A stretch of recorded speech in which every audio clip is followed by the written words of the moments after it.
ini adalah salah satu contoh aplikasi model exponential growth atau pertumbuhan ya, yang biasanya digunakan untuk memprediksi nilai suatu investasi pada tahun tertentu ketika pada tahun sebelumnya kita memasukkan nilai uang sebesar berapa kayak gitu ya. Langsung saja di contoh ini. Di contoh ini ada suatu perusahaan investasi, dia menggunakan model seperti ini. Ini adalah model pertumbuhan eksponensial. Model ini digunakan untuk menghitung pertumbuhan suatu investasi. Nah, kita diminta untuk melihat pertumbuhan uang ketika pada tahun 2014 kita menanamkan uang atau misalnya menginvestasikan uang sebesar $100 dengan aturan bunga tahunannya, laju bunga tahunannya itu sebesar 5,5%.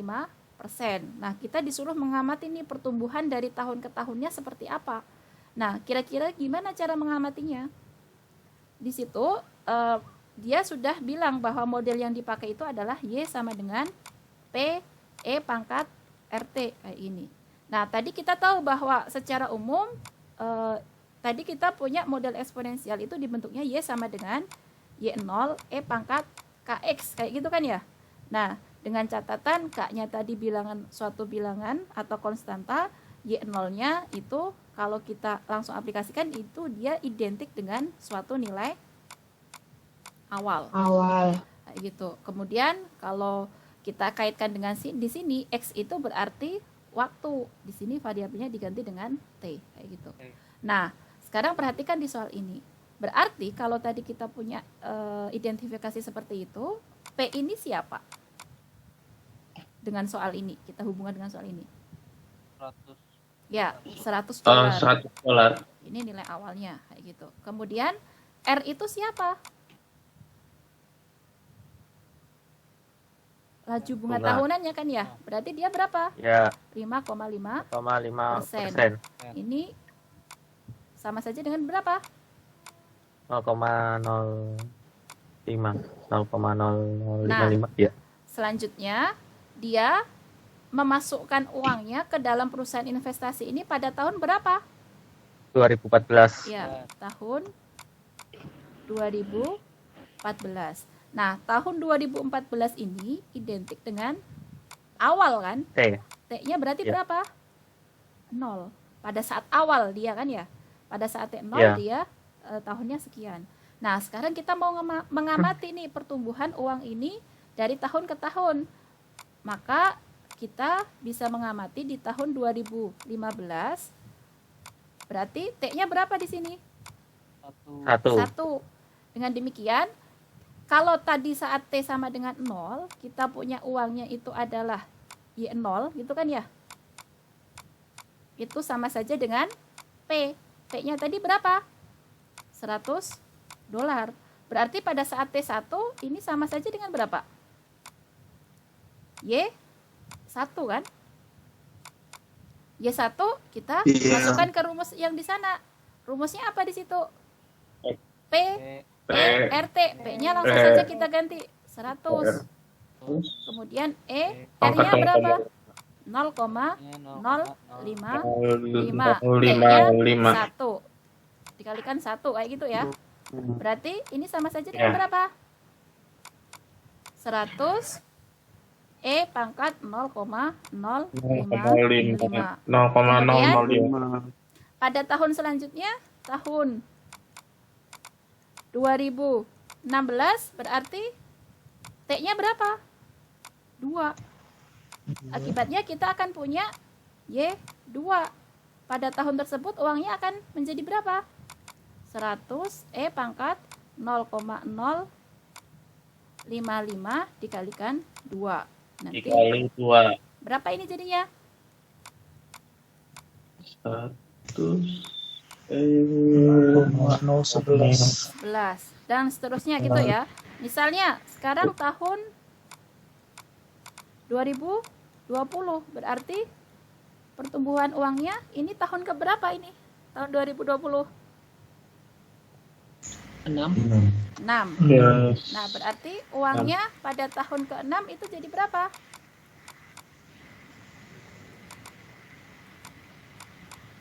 Terus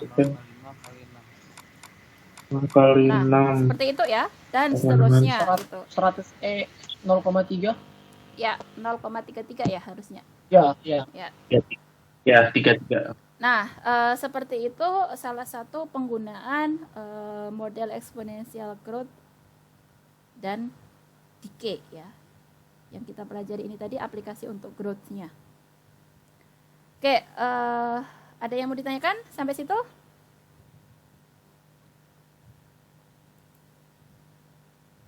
Nggak ada? Kalau tidak ada, kita lanjutkan.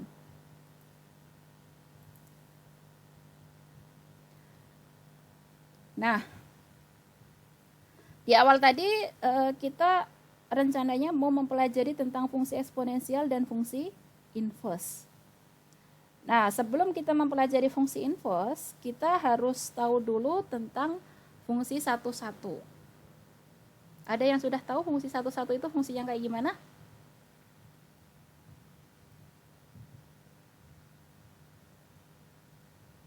Ada yang sudah tahu waktu SMA fungsi satu-satu itu gimana?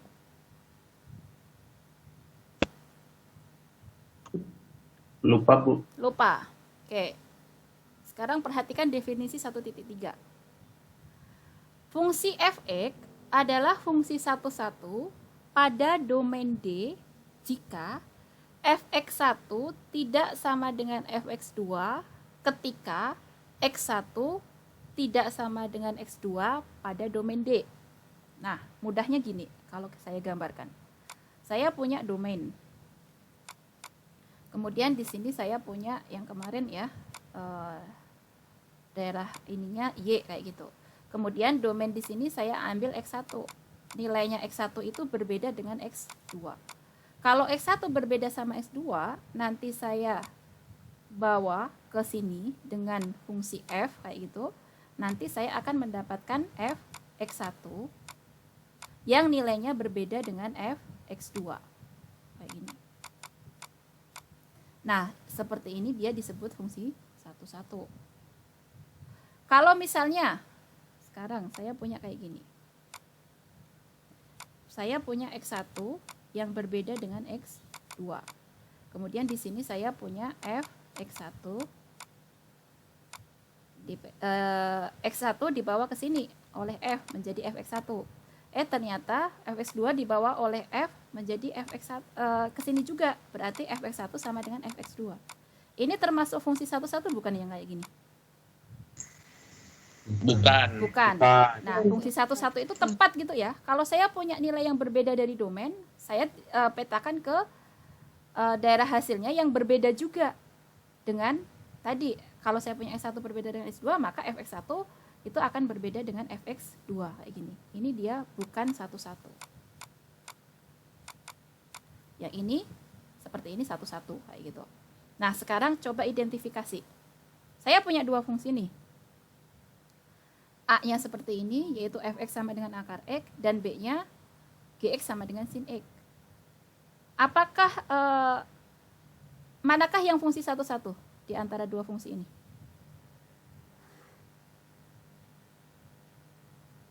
Mana yang satu-satu coba?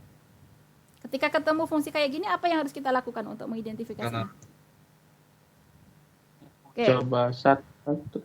Coba sekarang A-nya dulu. Di situ saya punya fx-nya sama dengan akar x. Bagaimana dengan domain f-nya? Domain dari fungsi ini gimana?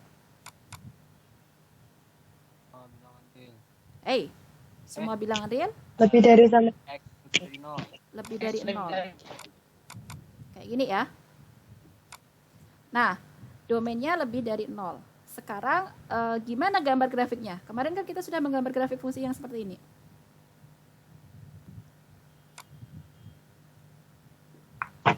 Gambar grafiknya gimana?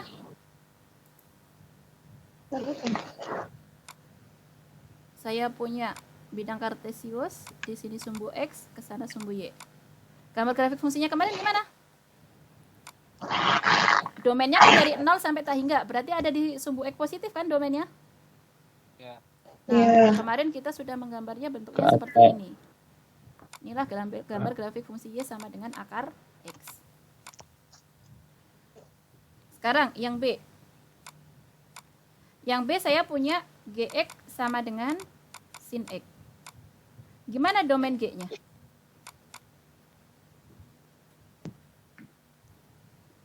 Domain dari G gimana? Non-real. Semua bilangan real. Berarti dari tak hingga sampai tak hingga. Nah, kemarin kita sudah menggambar juga untuk fungsi trigonometri Y sama dengan sin X. Di sana sumbu X, ke sana sumbu Y.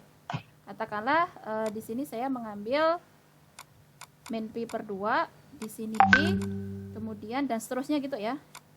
Kemudian di sini pi per 2, di sini pi, kayak gitu. Di sini min pi. Nah, gambar grafiknya kemarin gimana? Bang.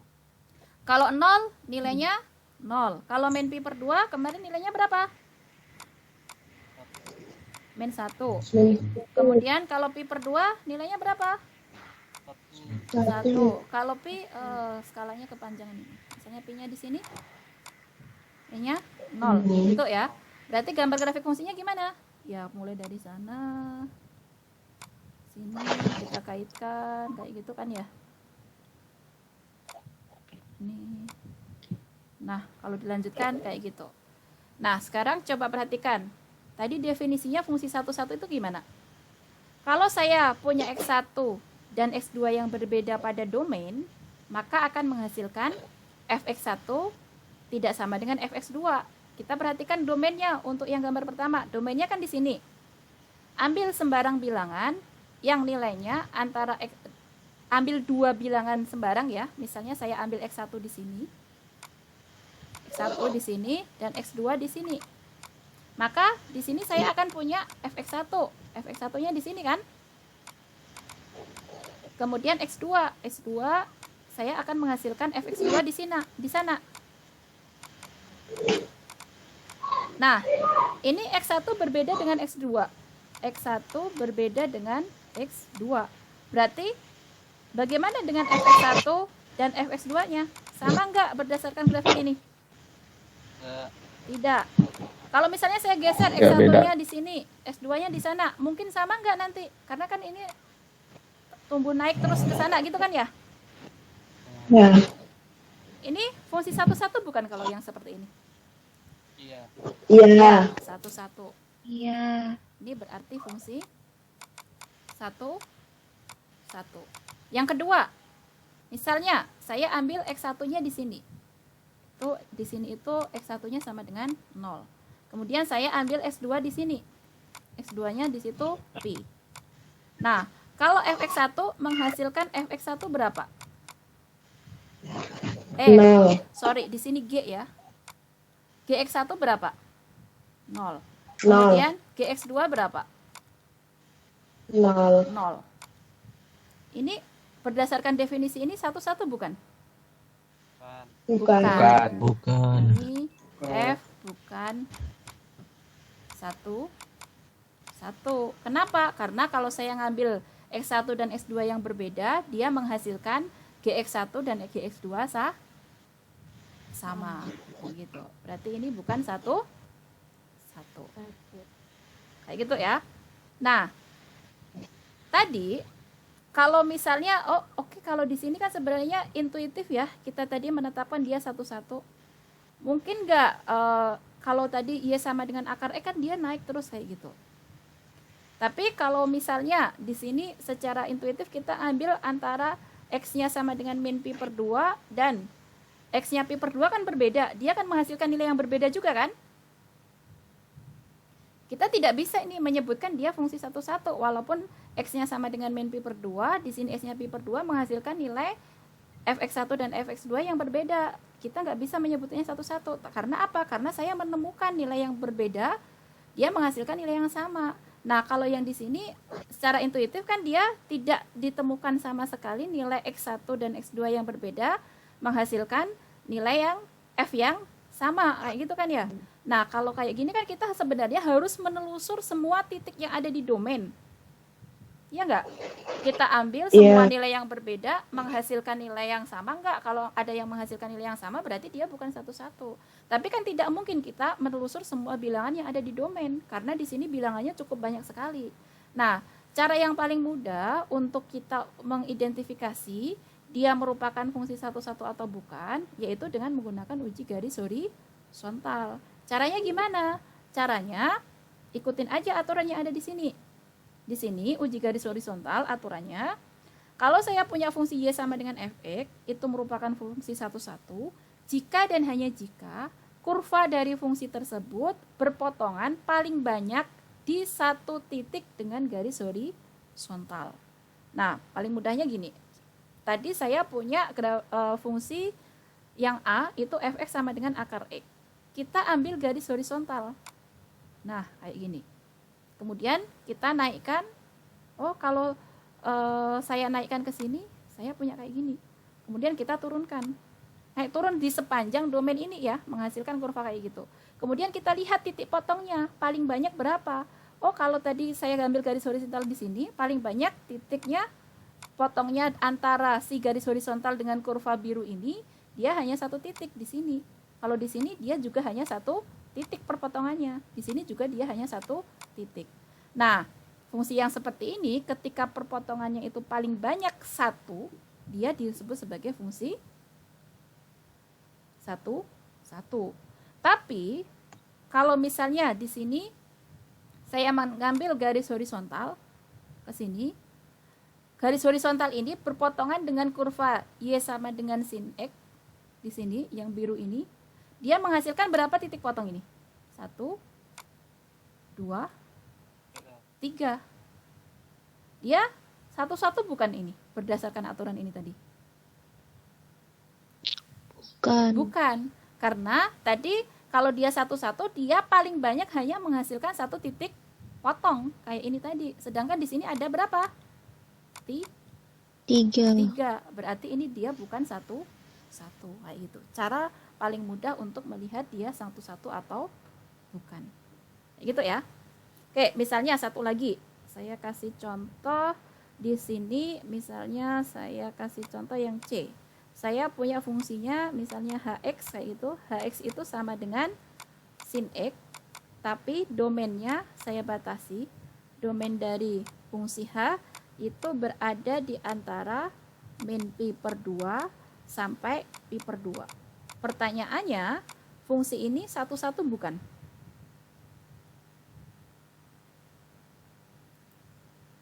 Satu-satu bukan?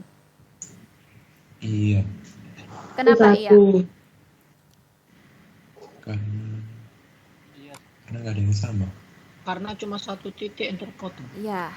Gambar untuk memudahkan melihat satu-satu atau bukan, gambar dulu di bidang XY. Domainnya dibatasi di mana? Min pi per 2 Ya, sama pi per min 2. pi per 2 sama pi per 2. Nah, tadi kita sudah menggambar untuk sin x. Kalau min pi per 2 tadi nilainya berapa? Min 1. Min 1, misalnya ada di sini. Kemudian kalau pi per 2 berapa? 1. 1 di sana. Kurvanya berarti gimana? Ya, kurang lebih kayak gini ya. Bukan lurus dong. Kan ini ada nilai yang banyak juga kan ya. Kurvanya tadi kan kayak gini. Berarti dari min pi per 2 berarti ya kurvanya kurang lebih kayak gitu. Nah, sekarang kita tarik garis horizontal. Horizontal. Di sepanjang domain ya. Domainnya tadi sudah dibatasi di antara min pi per 2 sampai pi per 2. Berarti kita ambil kayak gitu. Titik potongnya berapa di sini? 1. Di sini menghasilkan titik potong berapa? 1. 1. Berarti paling banyak berapa titik potongnya? 1. 1 dong. Paling banyak. Yes. Satu garis horizontal menghasilkan satu titik potong. Satu. Paling Jadi banyak. Berarti dia fungsi satu-satu bukan? satu Satu-satu. fungsi satu. Satu-satu, Bu. Satu. Kayak gitu ya. Jadi nanti hati-hati ketika menentukan suatu fungsi itu satu-satu atau bukan, perhatikan dulu domainnya. Ya. Ini kalau misalnya hx sama dengan sin x domainnya dibatasi seperti ini jadi satu-satu. Tapi kalau yang B, GX sama dengan sin X, domainnya tidak dibatasi, jadi seperti ini. Dia jadi bukan fungsi satu. Kayak gitu. Seperti itu ya. Silahkan kalau ada yang mau ditanyakan.